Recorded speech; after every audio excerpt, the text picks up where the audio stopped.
Hello, everybody. Thank you for listening in. This is day 9 of my trip through Israel. We've been going through site at a time, day at a time, with a little bit of discrepancy on the days. Just earlier on, some sites lasted longer than others. But for the most part, we've gone one day per episode, which has been a great pace, and I've gotten a lot of good feedback from it, so I'm glad you all are enjoying it.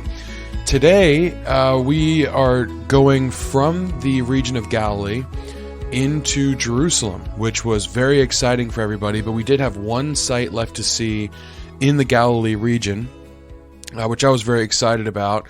I really loved Galilee. It was beautiful there, even though it was incredibly warm, and Jerusalem, with its heightened elevation, promised cooler temperatures, which I was looking forward to. The scenery of Galilee mixed with the history of Galilee just made it one of my favorite places in all of Israel, I thought, at least that I saw. So having one last site to see before leaving kind of just helped it go smoother. It's almost like being at a friend's house and you don't want to go to bed because you know that when you wake up, your parents have to pick you up. But instead, it's like being at a friend's house and knowing you're going to go see a movie together tomorrow. So it smoothens that transition out a little bit. And that's what it felt like. It's like, we're leaving Galilee. Oh, I'm sad about this. I don't want to leave yet. Oh, don't worry. Tomorrow morning, we've got one more thing to see. So that was really cool. And after this site, we would go down around the West Bank and go into Jerusalem, approaching it from the west. So we're in Galilee, and we're going to be traveling south, right to the section of Israel just above the West Bank. It almost kind of dips down towards Israel's eastern border, and this city that we're seeing is kind of just placed almost right between the border of Israel and the West Bank, as well as the eastern border of the nation itself. So we drove down into this little crevice and saw the city of Beit She'an. And other people say Beit She'an. Some people say it's also called Scythopolis, or as our guide said, Scytopolis. I can't really carry on saying it like that with any sort of seriousness, but obviously they've got an accent, and it sounded a lot better when they said it. But that's the Greek name for it, Scythopolis or Scytopolis. And then also sometimes people will say Scytopolis Nysa, Nysa. And I looked it up. I didn't know why it was called that, but apparently the belief by the Greeks was that this city was founded by Dionysus, which was like the patron god of this city.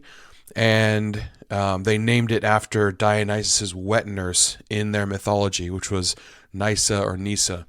So that's why they add that name to the end, just as a paying homage to their gods and their history a little bit. Beit She'an itself, I looked this up because I thought, I never really picked up what it meant while I was there.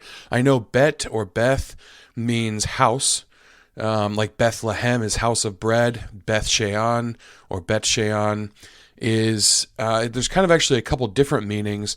The most agreed upon one is house of tranquility or sleep, but it could have other meanings that relate more to ivory or teeth, which house of teeth or tooth sounds kind of weird. House of ivory might refer to like an abundant resource they had, or maybe something that they like to build with. I'm not really sure. But that's the general name meaning.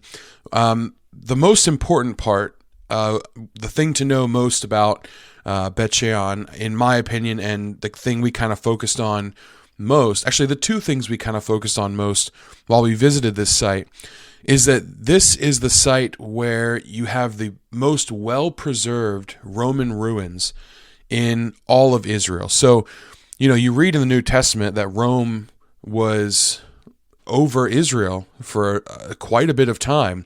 I mean, a lot of the New Testament has to be read through that lens of Roman oppression in Israel, and the Jewish people having to live, in dealing with that, maybe not being as free as they would have liked to be if they had their own sovereign nation.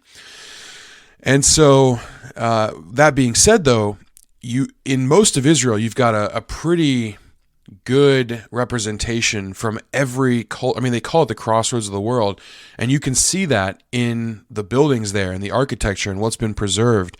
There's a lot of Roman stuff. There's a lot of Hebrew stuff. There's a lot of Muslim things and Crusader period things. And I mean, we've been through it all in all the episodes if you followed us up to this point.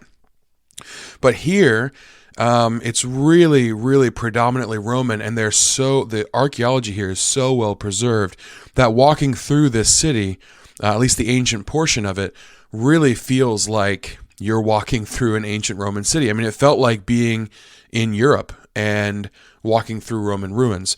So that was pretty cool. You kind of forget where you are for a second as you're there. Now, unfortunately, as I go through my accounting of this trip, if you're someone who's been on this trip with me, your tour of this site is going to differ just a little bit from mine because I took a little bit of a detour to do something different. And that's all I can really talk about. I can't speak to everything the guides might have said throughout the rest of this tour because I wasn't there for it. And we'll get into that in just a minute. But the second most important part about Beit She'an, other than the Roman ruins and the well-preserved architecture here, is that this is the site in the Bible where after Saul and his 3 sons, including Jonathan, died in battle, their bodies were hung from the walls of Beit She'an. So this is why it was really cool to me. You've got a city listed straight from the biblical text.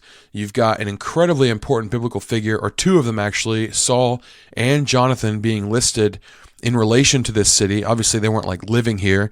At this time in the Bible, it was a Philistine city. So it's not like we're seeing a lot of Israeli architecture or archaeology by any means. But still, 2 incredibly important figures in the Bible. The first king of Israel, or at least his body, had been here at this site, as well as the body of Jonathan. And this is significant to me. I realize it's not like end of the world, like, whoa, this is the most incredible thing ever. It's just that a body laid here at one point. And being a Christian, the body's not really much of anything. But even so, death is important to us. If we think about people that have died in our own lives, we've got graveside services, we've got funerals, we've got memorials, we've got visiting cemeteries, and all this stuff just to respect the dead. There's even laws about not desecrating bodies or graves, and they're taken very, very seriously. And so death is important to people, and we have a certain respect about it. And if you look at David's reaction to when he found out that Saul died, it was pretty significant. He mourned this death. And you'd think of all the people that would have cause to not mourn it, to even celebrate it maybe, it'd be David. But if you look at his posture towards Saul during his life, he had plenty of opportunity to kill him, but he saw this as a very heavy topic and something that he wasn't going to, do for himself. He was going to wait on God's timing, which I think is a really important lesson. But he saw that Saul was the Lord's anointed, and to raise his hand against the Lord's anointed was something he was not going to do. And so in Saul's death, he saw this as a very big deal, even though it dealt with a lot of his troubles and difficulties, and things might have been easier for him up to this point or after this point. The death of Saul was monumental for David. And so seeing the place where his body lay or hung for a while, especially at the hand of the Philistines, I think is just an interesting thing to see, and there was a certain gravity about the place that I thought was cool. So when we got here to Beit She'an, it wasn't a terribly long drive or anything. We're still in the Galilee region.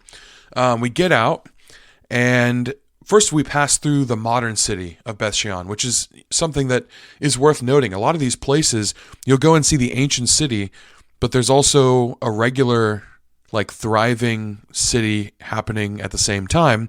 And typically it's on the outskirts of it, or maybe it's the opposite. So what used to be the inside of the city would have been the archeological part that we see today, and now the outskirts of it are the modern part. Today, if you were to type in Beit She'an, unless you typed in the national park that we were going to see, you'd probably get to an address in the modern city, which was pretty quaint. There was a little neighborhood there. It wasn't hugely built up or anything, but just something to note that I hadn't really thought of, when you're trying to figure out, okay, how are they doing this with the mixture of modern and ancient? How do we balance these things in the landscape? And at Beit She'an, this is how you do it. There's just kind of two distinct areas, one being the national park with the archaeology, and one being the modern city. And the first thing that we noticed when we got here, or at least that I noticed when I got here, is this is a pretty flat, open space. It's very deceiving size-wise because you look and the pavilion that you start under before you start on your tour overlooks the entirety of the ancient city, and you can see all of it. And because you can see all of it, you think, oh, okay, this isn't so big, until you walk down some stairs into that city, and then you're like, wow, this is massive. I mean, it takes a long time to walk through the whole thing. And because of that, we weren't going to get to the parts that I really wanted to see. I was on the same bus as one of the organizers of our trip, and he just mentioned kind of in passing to our guide. I happened to sit close enough to the front that I could hear them. But he said, yeah, we're kind of running a little bit late. We need to be in Jerusalem by this time because the Israel Museum or the Jerusalem Museum that we're going to go to shuts down at a certain time. We want enough time there. And so he said, let's not go up to the highest part, which is, so if you're standing in this pavilion and you're looking out over this ancient city, and it's very flat, and just at the far end of this city is this huge, in my pictures, it doesn't look that big, and I wonder if you look up pictures online how big it would look, but it really is huge. Almost like a mountain or a hill type thing, and you can see that rising above the landscape just past this ancient city. And that is where more ancient sites are. So you've got Philistine archaeology happening up there. You've got Egyptian, primarily it's Egyptian archaeology, and we'll get into the history of all that in just a minute. But this would have been where the bodies of Saul and his sons were hung, up on this hilltop area where the ancient city would have stood. And so this is where I wanted to go really badly. Roman architecture is really cool and it's great, but as we've gone through in the previous episodes, it's kind of been biblical archaeology first for me, and then every other form of history after that, which I do love history. It's one of my favorite things in the world to study and read about.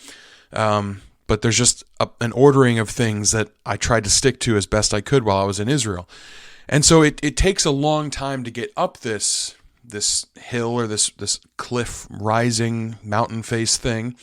They do have stairs up it, which they say it's exactly 200 stairs. I counted more than that, so I'm not sure where they're counting from exactly. But you can see them off to the side when you look out at this landscape. There's off to the right of this mountain, there's this black ribbon of stairs going around the side and then up to the top of this mountain area. So that's where I really wanted to be. I knew it was going to be a lot of stairs. I wasn't exactly sure how much 200 was going to be. People even asked me, they're like, were you aware that it was 200? I was like, yeah, I was aware.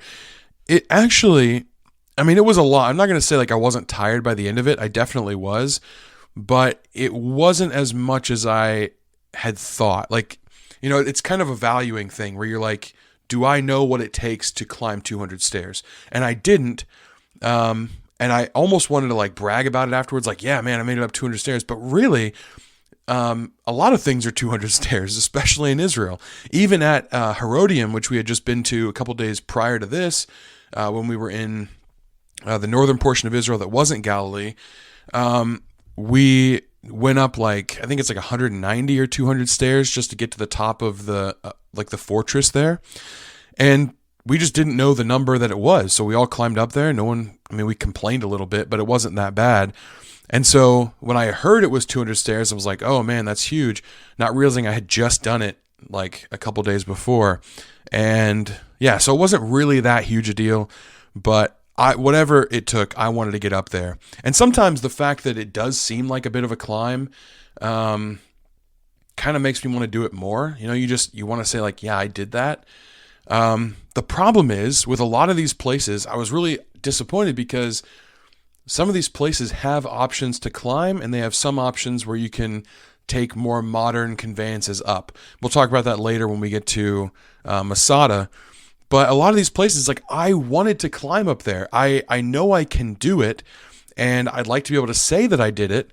It's just I don't want to hold the group back. I know that I'm going to take longer than someone younger and more physically fit than I am. So it's kind of this balancing thing where I'm like, okay, how bad do I want to do this?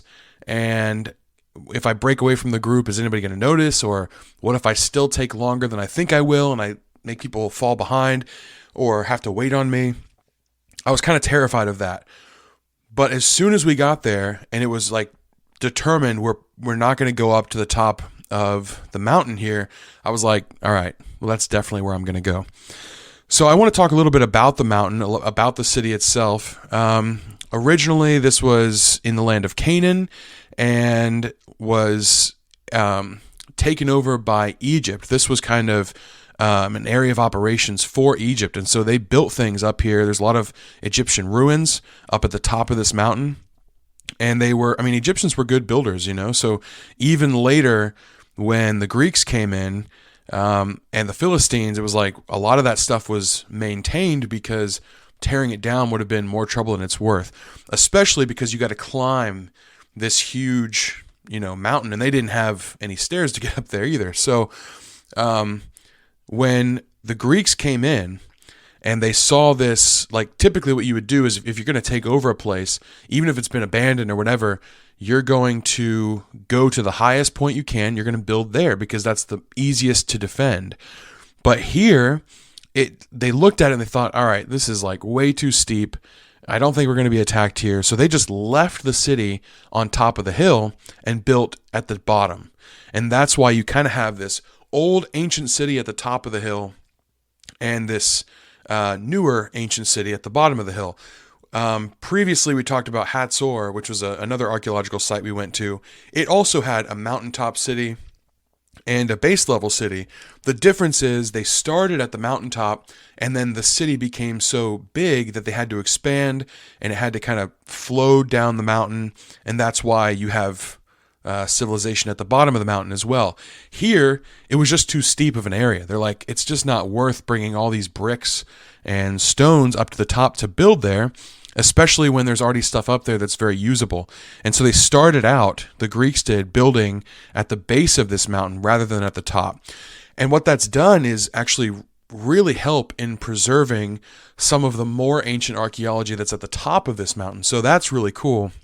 And they're still doing a lot of excavation up there. It was not nearly as, it's a lot older, first of all, than the Roman stuff down below. But it's also just not as well preserved or excavated at this point in time. So I did see a little bit of that, but I didn't hang out too much while I was up there. But mostly it's Egyptian, and then they found Philistine artifacts up there as well. So as soon as we got there and we took off on the tour, this whole city is very open, and we're sitting there listening to the guy, Duran, who was our guide at this point. Oh, actually, I forgot to mention that. So I was really fortunate. I want to give a shout out to my friends, Mike and Sue Powers, who were on this trip with us, and they asked us one of the nights, they said, how's your guide? How's the trip going?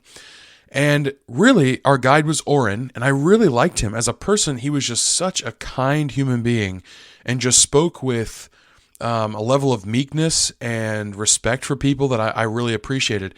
But his specialty, as I mentioned before, was more modern things, modern Israel or modern history, or even technology was something he was personally interested in a little bit more. Now, he's still a guide. He can still answer questions, and he's still intelligent, and he's not like slacking by any means. It's just he has his things that he prefers to talk about or can go on at length for. So when I told him that, he said, oh man, I wish you were on our bus, because our guy, Duran, he is just brilliant on the New Testament. So even though he grew up Jewish and he still keeps some of the Jewish laws, he's not very religious at this point in his life. He graduated with a master's degree in America, actually, in New Testament studies. He did his thesis on like the Gospels and everything. So he was really well versed in the New Testament. And if you're well versed in the New Testament and you have your background is Jewish, then you've got a pretty good handle on the Old Testament as well. So he could kind of see the pieces fit together, which I thought was really cool. And I hadn't got to speak to Duran up to this point. But this guy, Mike Powers, he said, "Now, what's your guide talk about?" And so I told him, and he said, my wife might actually enjoy that more than some of the New Testament or some of the history or the biblical studies stuff. It's not that she wasn't interested in that at all. It's just that, she's in Israel and she sees all this old stuff and thinks, this doesn't really do a lot for my faith. And everybody's different, so that's fine. That's not a big deal. She feels like her faith is solid. Archaeology is not going to wreck it or prove it by any means. Not that it's not cool to see, but she was definitely a little more interested in the more modern things. And he told me that, and I knew that in part he wasn't lying to me. I do think his wife Sue might have been a little more interested in that. However, I know that he was giving up his seat for me, and he did offer that. He said, "Why don't me and my wife go on your bus, and you and your dad go on my bus, which is bus 1 with Duran, so you can have the experience of, talking with a guy who's more familiar with the Bible." That sounded awesome to me, even though I loved Oren, and I really felt bad because you really kind of felt like you were betraying the guides if you switched buses. There were some friends on my pre-feast bus that had switched to stay with Idan, which was our first tour guide. And the whole time we were on the bus, I said, "Man, you guys are traitors. You betrayed us. How dare you? Oren's going to have his feelings hurt." And then I ended up switching buses. So I felt a little bit bad about that. I made peace with Oren afterwards. And I know that I'm really hoping that Mike and Sue still had a good time on their bus. They left a lot of friends on bus 1, and they left an excellent guide. But I'm just really, really grateful. And I can't say thank you enough for them allowing me to be on bus 1 with Duran, because he really was a fantastic guide. So this is the guide we're with. And what do you know? First time we're on this bus, I decided to leave his tour. Kind of a rude move, but I wasn't thinking about that at the time. I'm just kind of coming to that conclusion now. But we're on the tour. Duran's talking to us, and it's, I'm having trouble listening because I'm looking over at this mountain across. I mean, you can see it from everywhere. And I'm like, that's where I want to be. That's where I want to go. And so I couldn't pay attention. And so eventually I just told a few people, I said, "Do you think it'd be a big deal if I just ran off and left and just went up there?" And they were like, "No, I think it's probably fine." I got the all clear, at least from friends, not from anybody actually leading the group or leading the tour or who knew anything about the timing of everything. But I really wanted to go up there. And so I left the group, just kind of snuck off a little bit, and marched through the streets of this Roman city. So our group went over to the right of the city where there was this huge amphitheater, and they were talking in there for a while. I just kind of peeled off left and went straight through the main promenade through the city. So there's this main street with columns all along it. And I walked through there, and the whole place is basically deserted. There's almost no people there. And it's as I'm walking through this city that I'm like, wow, this is so much bigger than I thought it was. And so I'm speed walking as fast as I can because I'm I don't want to make people late. I'm not sure how long this tour is going to go for. I know we're already running behind as far as getting to Jerusalem goes. So I got to hurry. And I'm not even at the mountain yet. I'm just in the main street of the city. And so I keep on walking and walking and walking. And there's very few people touring this place at this time. Finally, I get to the far end of the city and I see this mountain and I see the stairs, but there's no way for me to get to it. I'm looking and I'm like, I have no clue how I'm supposed to get to those stairs, because between me and the base of this mountain thing are rooms of ancient houses that are roped off. These are archeological dig sites that people are actively working on. And I don't know how to get there. And I'm worried because I'm thinking maybe this is you can't get there, or maybe, I'm not sure if maybe it closes at certain times, or maybe there's a way around, but it's farther away and I don't know how to get to it. And so I'm standing there for a minute trying to figure out how to get over there. Then I look up at the stairs, and even there's a rope that's strung across the stairs, almost like a do not cross thing. And I'm like, you've got to be kidding me. So even if I get to the stairs somehow, I might not be able to get up there because the mountain itself is closed for archaeological reasons, or maybe they don't have enough guides, or they need someone to supervise up there. I'm not sure what.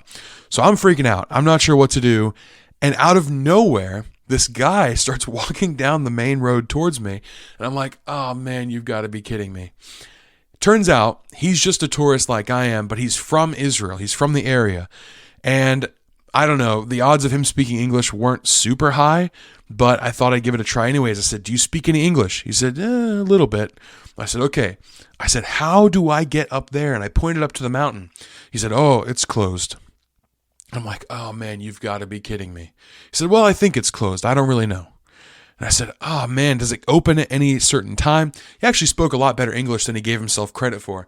But I asked him, does it open at any time? Like, is there some time I have to wait for? Maybe it's like an exhibit. You got to, line up and then they open it up. And he said, no, just cross over. I said, what do you mean cross over? I said, this is ruins. I can't go in here. He said, this is Israel. No one's going to stop you. Do you see police anywhere? I said, I guess you're right. No, I don't see police anywhere. He said, yeah, it's fine. It's fine. And then he jumped into another one and just started walking around in it, like over this little, all it is like a wire fence. It's not like high security or anything, but clearly there's like a please respect the boundaries of where we've roped off for you to walk. And Israel is already very lenient on what you can and cannot walk through, touch, interact with. And so if they've got something roped off, I try my best to be respectful of it.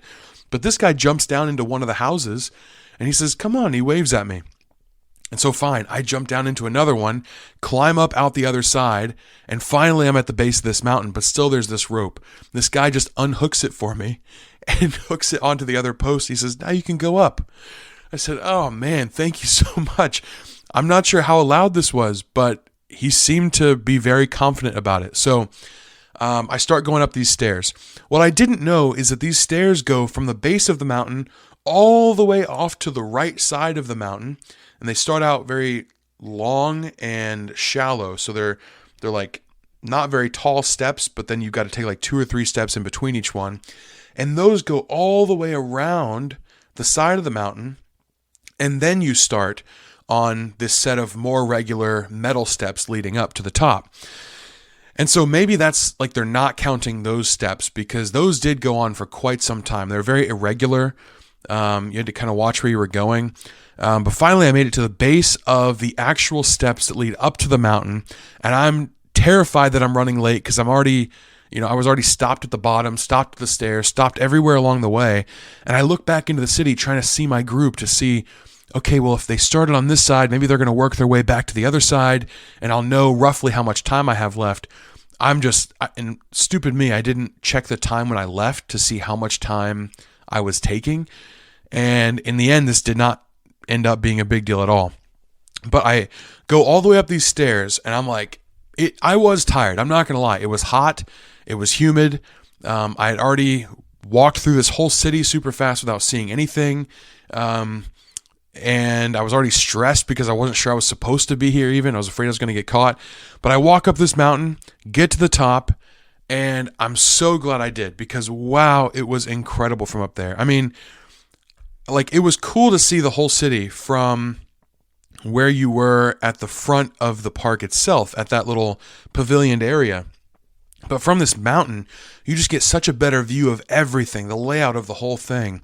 And it was just absolutely beautiful. So I was really glad I got up there.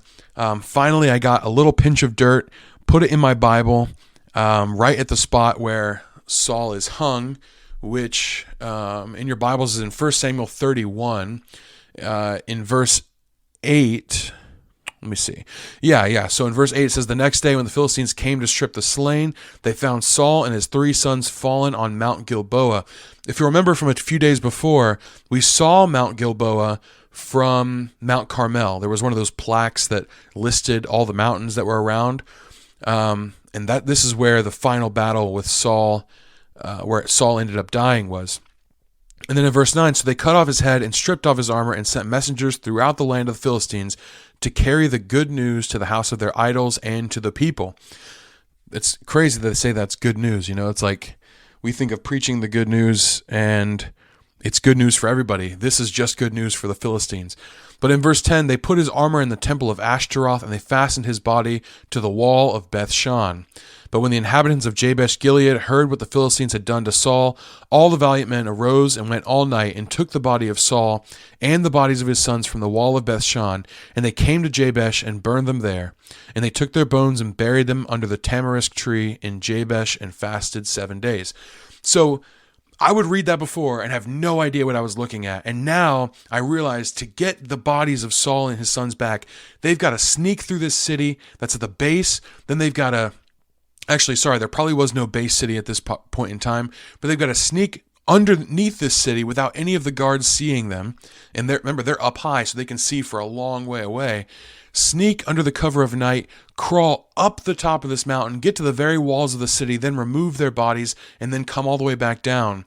And it's an important and impressive thing that they did. And, I would just read it and say, okay, that's what happened.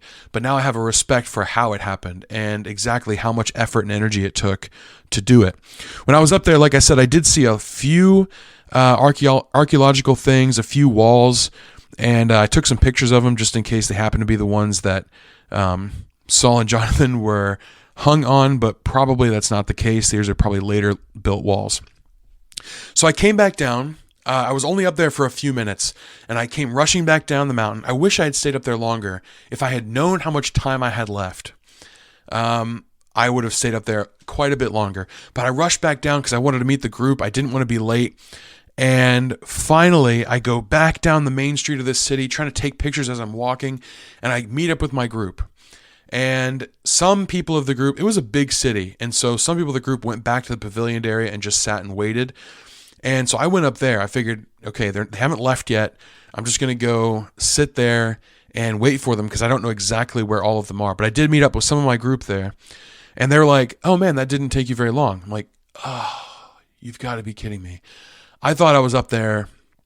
I thought it took me like an hour, and instead it took me like 15 minutes to like walk across the city, up these stairs, get the dirt, take the pictures, walk back down, walk back through the city, and it was like 15, 20 minutes. I was like, you've got to be kidding me.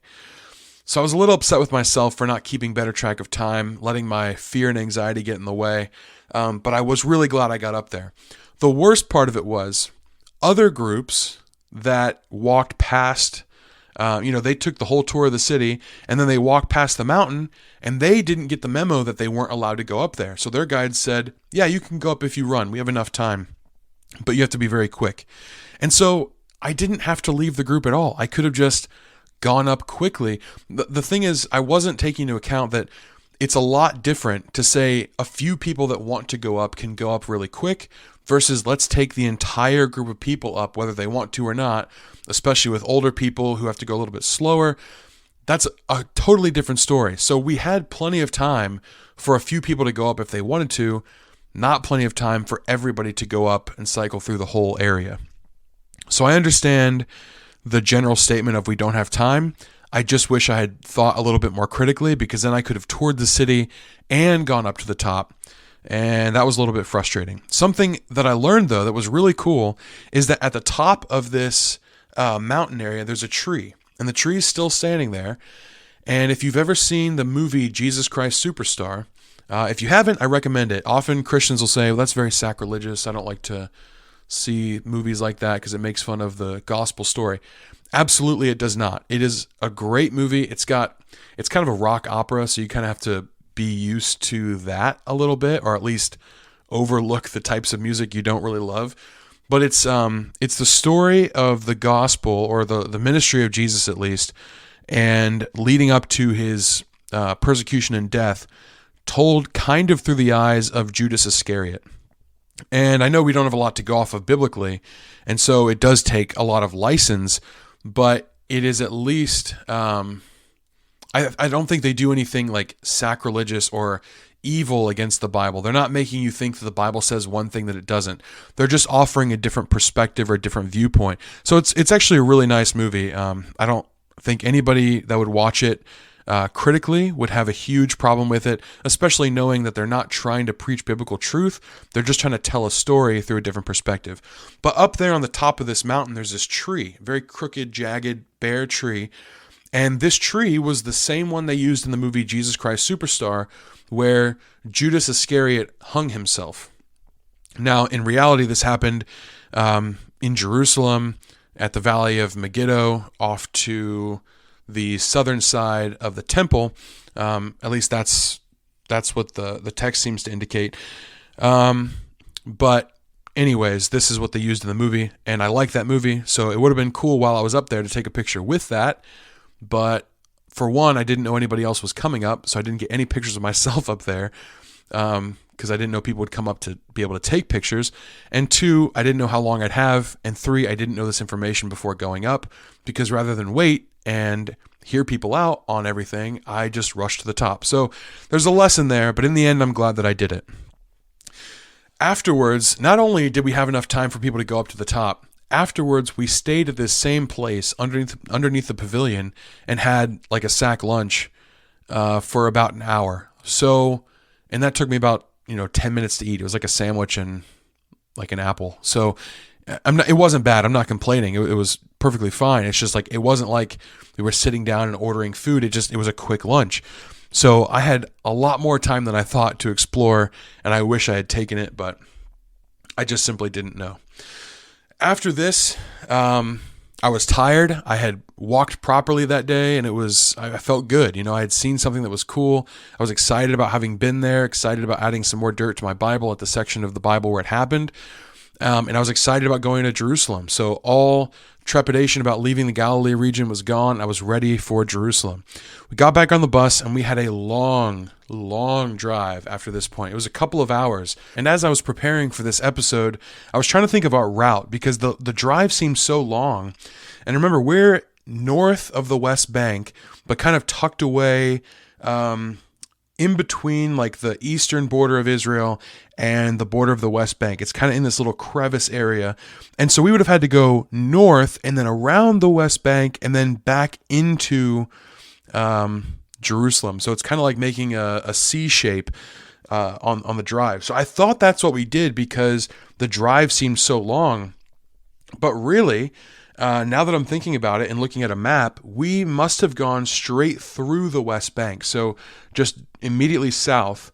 I don't remember going through a checkpoint, but we must have, because, honestly, we did it so often, especially around this time of the trip, and it just wasn't that big a deal. Like sometimes they'd hop on the bus and check on us and say, "Hey, how are you guys doing?"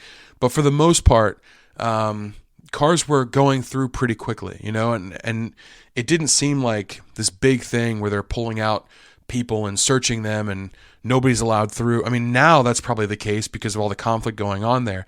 But at this time, it almost seems like people now want to look at these checkpoints and they're like, well, that's evil that they have checkpoints. People should be able to go and come and go as they please. But it's like, well, that's kind of something set up by both sides, Palestinians and Jews, because, I mean, even things like to go into Bethlehem, our guide couldn't go in with us. He could go in, but he couldn't be a tour guide there. We had to pick up somebody else. They're very specific on your stuff versus our stuff. So it's not exactly like Israel is performing this sanction on Palestinians. It's almost like there's an agreement reached, and we'll talk about that more when we get to the temple, of like, okay, this is how it's going to operate, but Israel's going to be in charge of having the armed forces there. So it's not like one side opposing the other side necessarily, as much as you want to see that in media. People are going to talk about that till the cows come home. But really, going through checkpoints was not a huge deal. So much not a big deal that I don't even remember going through one to get into the West Bank at this point, though I'm sure we did. Every once in a while, the guy would just say, and we went through a checkpoint. I'm like, oh, okay, I didn't even notice. Sometimes we didn't even have to stop. But we must have gone straight south because on the way there, first of all, we had a lot of desert area. So we're going along the Jordan River, but at this part of Israel, it's very, very narrow. And there's a lot of desert area. So you can see where it is because there's green on either side of it, where it's, allowing vegetation to spring up. But for the most part, we are close to Jordan, and this particular part of Israel is a lot warmer. So we're going south through a lot of desert the whole time. And it was interesting because we're seeing these I was waiting to see sand, because especially when we had talked about how Frank Herbert was inspired by Israel's water reclamation to include that in the Dune series.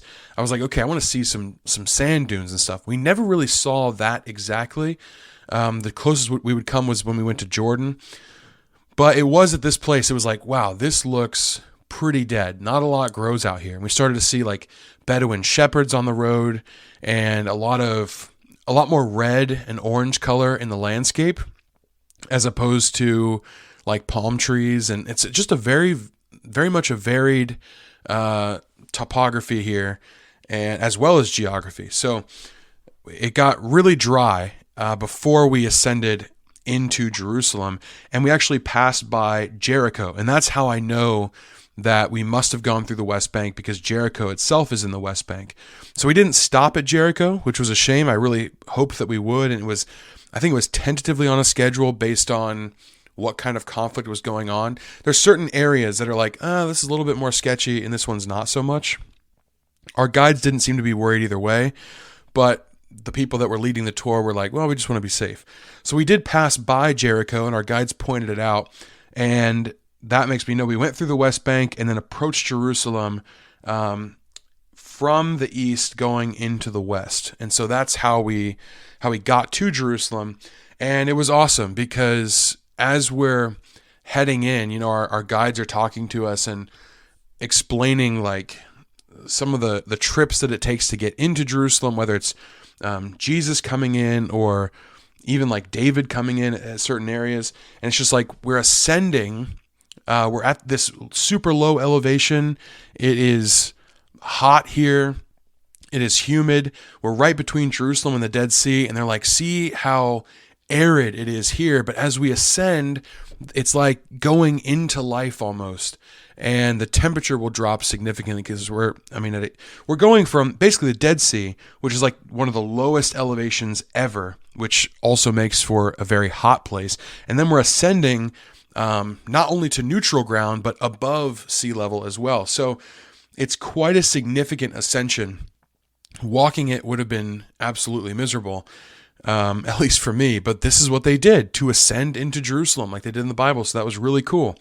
And we approached the city, lots of traffic at this time, and I'm sure the people were worried that we weren't going to make it to the museum on time. We did eventually make it. I didn't mind the traffic so much, to be honest with you. Some people were like, it's just miserable. It's wall to wall. And I'm thinking, if I go to New York, like it's going to be a lot worse than this. At least here we're moving, at least inching forward. So I've seen a lot worse traffic in like New York or California, but here it wasn't awful, but it definitely was pretty packed.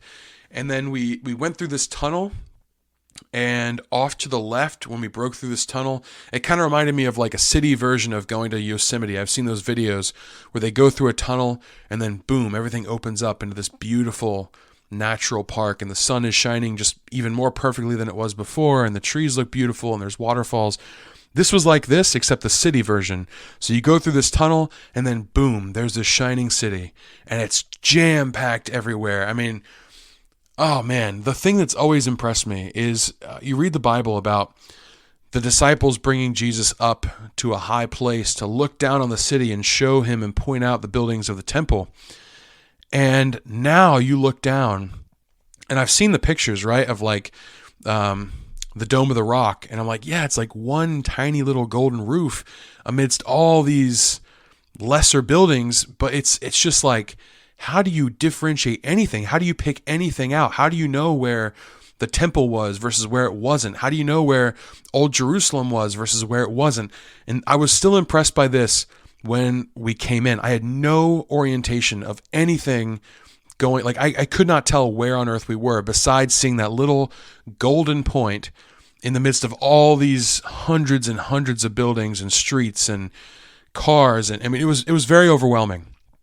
But we pulled in, and they played over the speakers just as we exited this tunnel, this song called The Holy City. It's a beautiful song if you haven't heard it. In my church, I think people have heard it like hundreds and hundreds of times and might get a little bit old.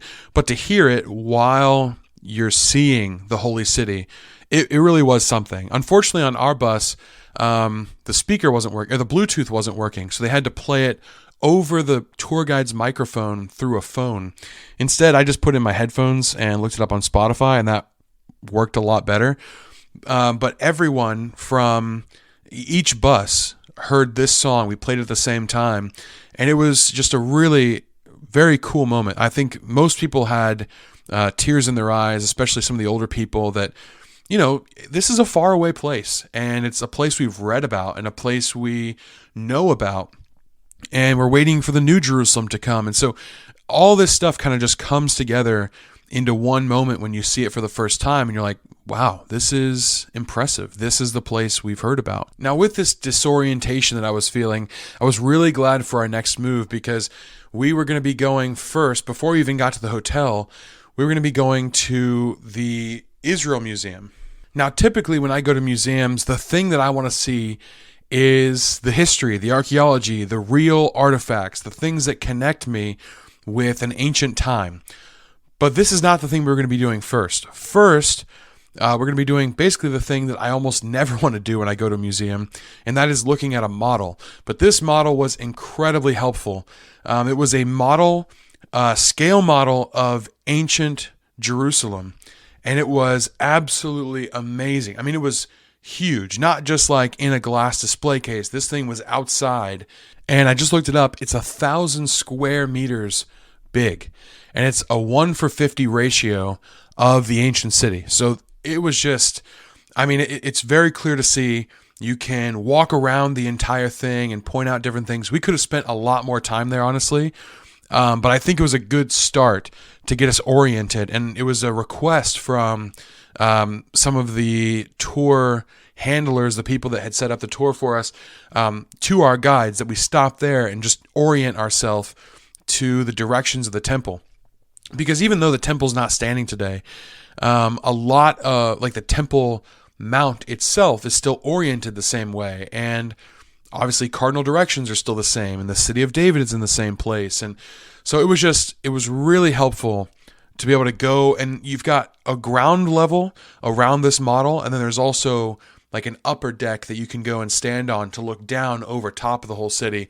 And that's where we went, and it was just absolutely stunning and honestly very helpful. I didn't realize how helpful it was going to be because, I've seen pictures of Jerusalem before, especially ancient Jerusalem. So I figured, this kind of just looks like what everything else has looked like up to this point when I see any depiction of it. But seeing it and having things pointed out and then having pictures of it I tried to label pictures with little notes on like Snapchat, and that, I don't know. It was a little bit helpful, but it was also kind of confusing as well. But yeah, so we did go here, and it was, I'm looking at pictures, and like a person could fit inside of the Temple Mount area. Like several people could stand inside the Temple Mount area and walk around just fine. And that's not even including everything else throughout all the rest of the city. But they pointed out stuff like Court of the Gentiles and Antonia Fortress and City of David and like the cardinal directions of the whole city. So that was cool because those are things we're going to be seeing, at least in part. Like Antonia Fortress we didn't like see, but we saw where it would have stood. And so getting an idea of where all of this was in relation to other things in Jerusalem was incredibly helpful.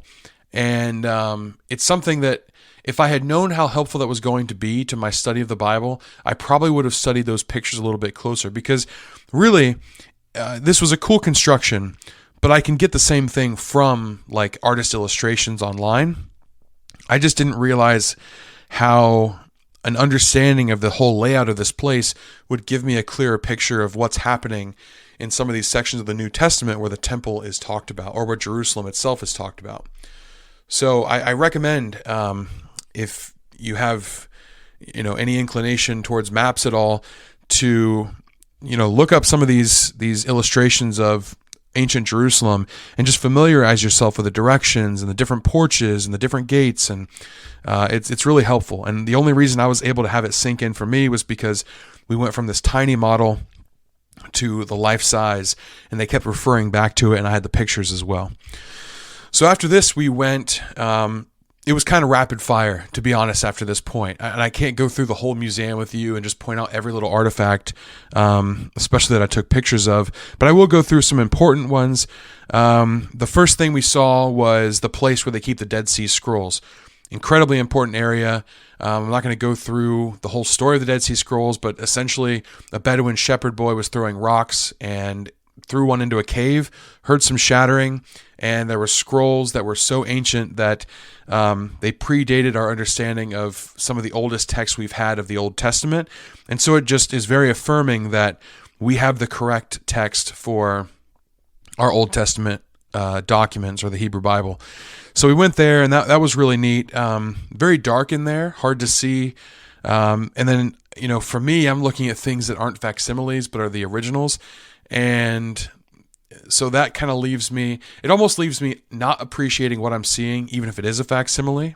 Because if they put a fake there, that means they have the original. And so I should be appreciating what I'm seeing and what we have in the historical record, rather than just, I saw the real one, but that's just the way that my mind works. And so even the Isaiah scroll, which if you type in Dead Sea Scrolls, that's the thing you're going to see. It's got scroll handles as its display inside this, the whole building is almost like a scroll case. And then you go inside, and the Isaiah scroll, which is the complete book of Isaiah, is in this display that looks like a handle of a scroll itself.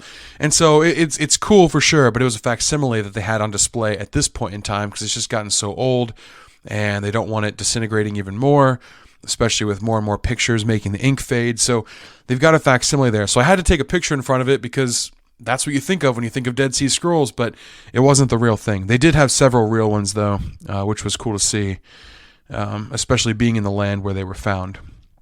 They had, I think what was really cool was just seeing artifacts from the places we had already been up to this point. So the first thing I took a picture of is these two lions, and they would be guarding the temple at Hatzor during the Canaanite period.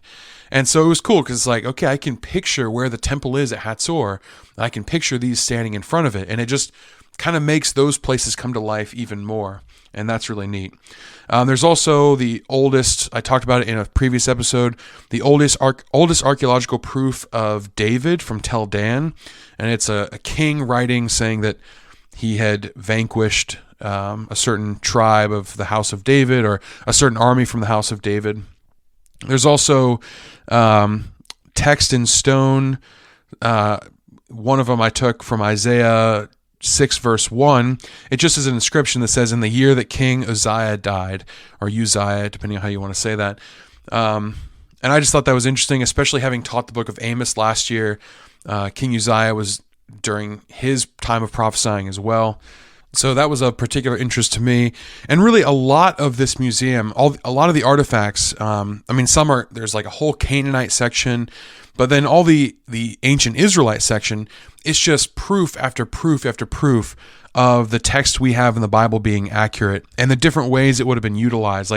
They've got amulets with biblical text on it, and jewelry with certain characters that would have represented different parts of biblical text, or plaques for the wall, or cylinders that would have been used for almost like print, where you've got certain things carved into the cylinder, then you'd cover it with ink and then roll it out onto paper, like original printing press almost. And a lot of the things are honestly not from Israel itself, especially some of these printing method things, but they would have on them something about some of the major figures or houses of Israel. So there's one from Sennacherib, and you'll find this in the book of Isaiah, and it says something about Hezekiah, king of Judah, and laying siege to 46 of the strong cities of Judah. So just proof after proof that the Bible is telling a factual historical story. And so that was really neat. We also saw the sarcophagus they believe that Herod the Great was buried in, up on top of Herodium. It had since been opened up. The body was removed. They didn't even find the body when they opened up the coffin, but it was definitely at Herodium, and it was definitely well made. And so they think that they've got that. There was also an ossuary, which is a bone box in Israel. When somebody died, they would lay their body in a tomb for a while until the flesh rotted away. Then they would gather the bones up and put them in a collective family place, but it would be a lot easier to store than just storing a whole dead body or trying to preserve a dead body, which I think I mentioned it before, but this is where you get the phrase, they were gathered to their fathers. This is what is being talked about. The bones were literally placed with the bones of the descendants or the relatives. And so some of these bone boxes were just easier to store. They're very, very much smaller than like a whole coffin. And Caiaphas would have been, they believe this is probably Caiaphas from the Bible's ossuary. At the very least, it's proof that Caiaphas was a common name at this time, and this was definitely a royal figure, or maybe not royal, but priestly in some fashion. So potentially this was the Caiaphas from the New Testament. From Caesarea Maritime, we had talked about, this is kind of a, if you haven't listened, you don't know what we're talking about, but if you have, or you were on the trip, then you have a better understanding. But there was a stone that said Pontius Pilate on it inside the amphitheater there. The actual stone is here at the Israel Museum. They've got one of the very few physical evidences of crucifixion, which is a nail through a heel bone. Probably, like typically they would not drive nails through the bones of people, which is why we can say of Christ that none of his bones were broken. But in some cases they would miss, and the nail would go through the bone into the cross itself, and they'd have a hard time getting it back out of the bone. And so if this happened, they would just bury the person with the nail in their heel. In their heel. So we have a couple of examples of this, and one of them is in this Israel Museum. That was interesting to see. Then we have destruction and ruins from the old temple. We've got emperors' names inscribed on things. I mean, I could just go on and on and on, and it just was an absolutely huge and impressive museum. There was one thing that I really wanted to see that I again left the group for, and I don't think that was the worst decision, because I did find them before we left, and I didn't cause anybody to fall behind, and I didn't miss anything that I wanted to see really badly. But I was specifically looking for, I'd read this book a while ago, and it was called Where the Gods Are, and it had a whole section. It's basically a book on how ancient people related to like spatially being in God's presence, whether that was pagan gods or the God of Israel. And, you know, it's like sometimes the Bible presents it in different ways. It's like God is this massive figure and he's walking on the tops of the trees. That happens in the Bible. Or sometimes he is like person-shaped, like when Abraham meets with God. Sometimes he is shining and bright and taller than a man and impressive in some sort of way, but not megalithic, you know? And so it's just kind of talked about that a lot, but there was this whole section on this cult in Israel, proof of the paganism, the pagan syncretism within Israel at certain times, called Yahweh and his Asherah. Yahweh being the God of Israel, and Asherah being this pagan god that was brought in. And it was said that Yahweh was married to this Asherah, or this female goddess, and that these were the true gods. And it just was an interesting section. I've read about it before, and you can see depictions of it in different archaeological evidence, but I had never seen anything like it before. And so having read it in the book, I really wanted to find some proof of this in the Israel Museum. And so I left the group to try to find some, and I couldn't find anybody that spoke English. When I was at Beit She'an, I met that guy, and he happened to speak really good English. Here I am at a museum in Jerusalem, which you'd think would be maybe a little bit more used to English visitors, and they spoke very, very little English at all. But I stopped like several people that were museum patrons, and none of them could answer my question or even understand what I was asking for. But as I was searching around, I'm just like flying through this museum, like looking at descriptions, trying to find Yahweh and his Asherah, Yahweh and his Asherah. I saw one guy, he was dressed so strangely. He had like on a purple suit and a yellow hat, and he was like Indian descent, maybe like from India. And he was leading around this group of like Japanese tourists, and he was telling them all this stuff, but they were speaking in English. And it was so interesting. I don't know what their group was or who this guy was, But I said, you seem to know what you're talking about. Do you know where anything about Yahweh and his Asherah are? He was so kind, immediately just like took me and his whole group. He said, come with me, I'll show you this too. And he led me into this little room, and he showed me 2 stones that had this inscription on it. So that was really cool, very nice of him.